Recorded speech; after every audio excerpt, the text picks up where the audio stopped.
I'm Tommy D with the KnicksBlog.com on a windy Friday in New York. Joining me as always in studio today is Andrew Smith. Andrew, what's happening? Not much, Tommy. How are you? Well, I'm doing well. A lot of Knicks fans are not doing well, seemingly. At least that's what I'm gathering about this Anthony Randolph situation. And I think a lot of it's overblown. Is he the 10th man on this roster? Absolutely not. I don't know why that continually gets reported. Just because he was the 10th man in a preseason game does not make him the 10th man, and won't be necessarily the 10th man throughout the course of the season. To me, you have to factor in the David Lee departure. To me also, I think he's got a lot of Marcus Camby in his game in the sense that he's young, he's talented, he has energy off the bench. He's probably a good offensive rebounder in terms of putbacks because he's got athleticism, very difficult to box out.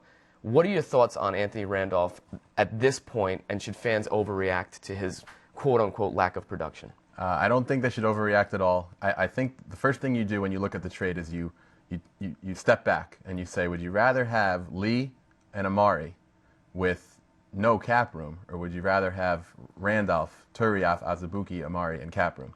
And I think that's a pretty simple answer. I mean, Lee's going to put up numbers. But again, we talk about this on the blog a lot.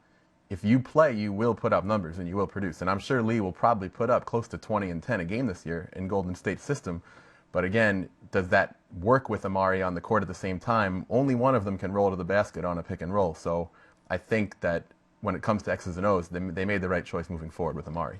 And I don't know if they would be able to, improve as much. We don't know how much they've improved yet, obviously. But I think after the first half, watching Amari dominate, KG or no KG, they're going to be a better team this year. I don't think they'd be able to have that sort of impact from a improvement standpoint if Lee were here.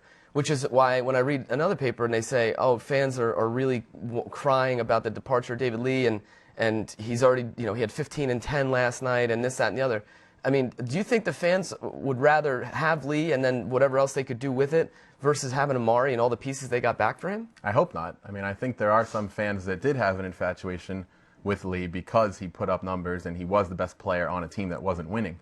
But we had a post about the similarities, not so much with games, Randolph and Camby. There are a little bit of similarities, but the situation that they're coming in. Oakley was traded for Camby, and Camby did have a pretty poor first season with the Knicks. But he wouldn't even play. Van Gundy wouldn't even play him. Right. And I think it's an important point because he rarely played all the games. And that first year, he didn't have an impact until the playoffs. Then all of a sudden, a couple years later, when the McDyess deal doesn't turn out, everybody says, I can't believe we got rid of Camby. Camby's best years were in Denver. Sure. And there was definitely a point in his career where he changed his game and became a rebounder and shot blocker. You wonder about Randolph. You talk about what role is he going to play. Can he become a Camby type, or is he more of a Lamar Odom type where he's going to be rebounding and playing a three position and bringing the ball up and defending multiple positions? He's got a standing reach of, I think, 9'2". He could be that Camby player if he changed his game into maybe bulking up a little bit and focusing strictly on rebounding and blocking shots, which is what Camby did later in his career. He had an opportunity to have it to catch a dunk in the fourth quarter. He missed it, hit it off the back rim. That would have changed the complexion of the game, at least in my opinion, and it would have changed the complexion of him, I think, in a lot of ways, because they probably go on to win that game if he makes that shot. And then, as you mentioned, he's guarding Pierce. That's what you want. You want that matchup. I mean, he's 6'11". You mentioned he's got an over 9-foot, wingspan. Pierce knows what he's doing. He understands, that he's got a guy who's a little bit inexperienced. He's going to, like he's done a million times, he's going to catch and pull up and make it and do his stupid home run trot. If you're D'Antoni in that situation, do you try to take the ball out of his hands? I say absolutely not. No, I think you put the onus on Randolph and say, listen, you're a tall, athletic, active defender. We're going to lean on you to be that guy that we put on other teams' best players in situations like that. Again, Pierce has been doing this for 14 years. He almost has that same go-to move every time where it's 2 hard dribbles to the right, pull up, fade away. And Randolph, I thought, did an okay job. He got a hand in his face, but Pierce just made the shot. Now, we talk about Tayshaun Prince.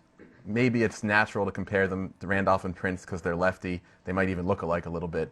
But what makes Prince a really good defender is how he's active in the passing lanes and in helping. If Randolph can learn how to do that and tip passes and get the team running on fast break points, he can be a really special defender.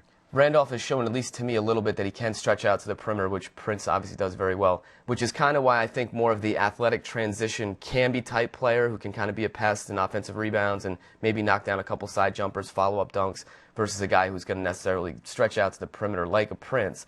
But I guess for my thing, you know, Paul Pierce is one of a handful of guys that makes shots at the end of the game consistently. Carmelo Anthony obviously is one as well, which I think leads to another reason, as if you need any more, why he should be, the Knicks should aggressively go out and try to get him. But from D'Antoni's standpoint, the last play, I mean, you can really start to question his end-of-game play calling.